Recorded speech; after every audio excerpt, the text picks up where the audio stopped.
সকাল থেকে হচ্ছে গিয়ে ধরতে গেলে হচ্ছে গিয়ে বাদ ফজর 4টা 30 এদিক সময় হচ্ছে গিয়ে আমি শুনতে পেলাম হচ্ছে গিয়ে ফাঁকা গুলির আওয়াজ।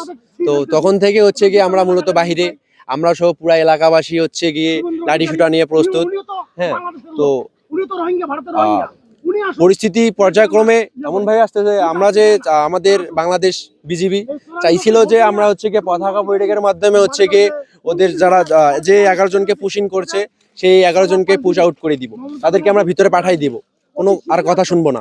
তারা বলতেছে ওরা নাকি বাংলাদেশি, বাংলাদেশ থেকে কাউকে কাউকে শেখাই দিচ্ছে যে তোমার বাড়ি হচ্ছে গিয়ে ব্রাহ্মণবাড়িয়া, তোমার বাড়ি কুমিল্লা, এমন করে হচ্ছে শেখাই দিছে।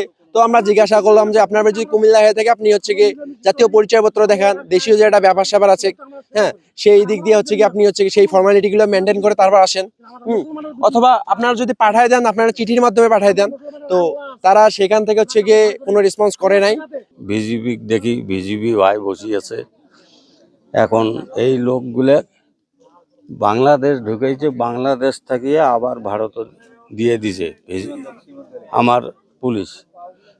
এখন পুলিশ সহকারে এখানে আছি, এখন পুলিশ কি করে দেখি যে সরকার কি করে, মানি নেয় না ফেরত দেয়।